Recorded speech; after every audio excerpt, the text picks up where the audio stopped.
Naam daktari. Alaikum salam, habari? Vizuri. Safi. Bali nimekuja kumepata mgeni hapa nyumbani. Hamna tatizo, mimi nilikuja huku ndo kwanza tumemaliza. Okay.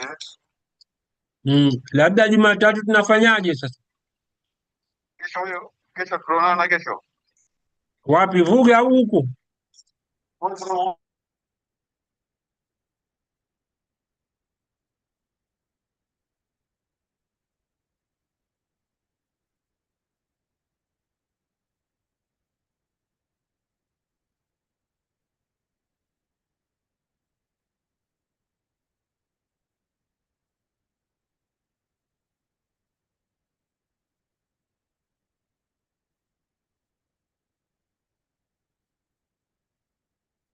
Arbit.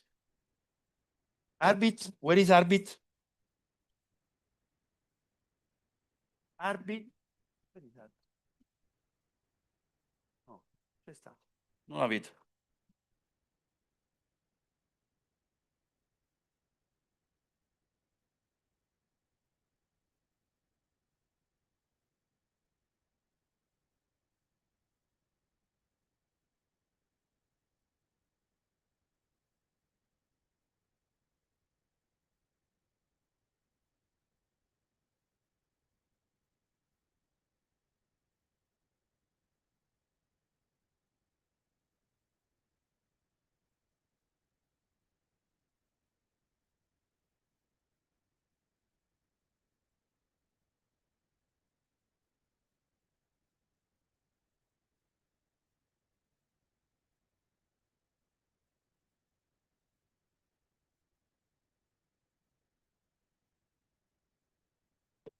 But you're introducing them, right? All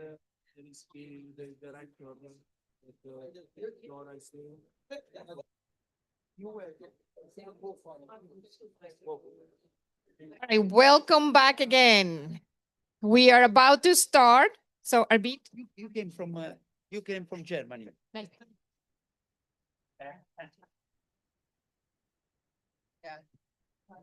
All right, so first thing that I need to announce, there is another session happening concurrently in room 2 for those who want to start a new GCSP program. So if anybody is here with the intention of have a new GCSP program at their institutions, please go to the room next door, room number 2, I believe, right, Andrea? Room number 2.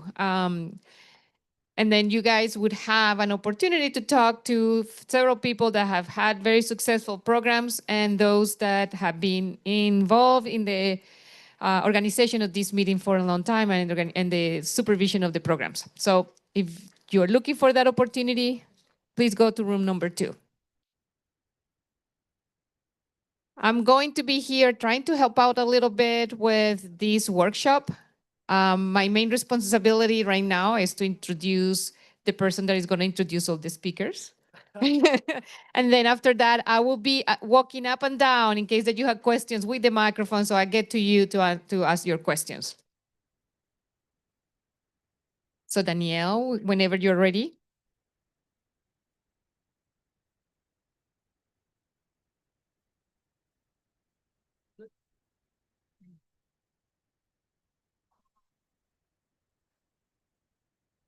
Okay, sorry for the delay again.